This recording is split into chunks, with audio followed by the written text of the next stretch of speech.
I mean, that's my idea of the patriarchy, which is a system of male dominance of society. Yeah, but that's not my sense of the patriarchy. So what's yours? Well, in what sense is our society male-dominated?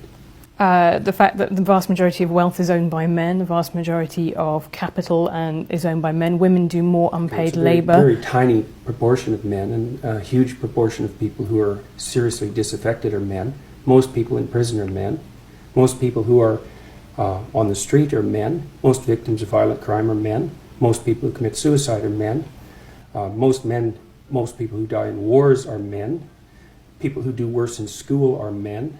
It's like, where's the dominance here precisely?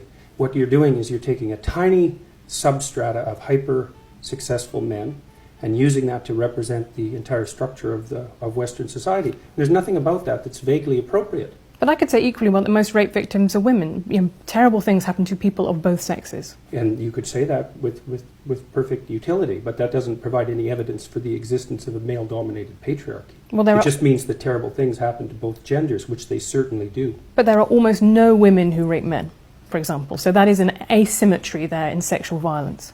Well, yes, there's an asymmetry in all sorts of places, but that doesn't mean that Western culture is a male-dominated patriarchy. The fact that there are asymmetries has nothing to do with your basic argument.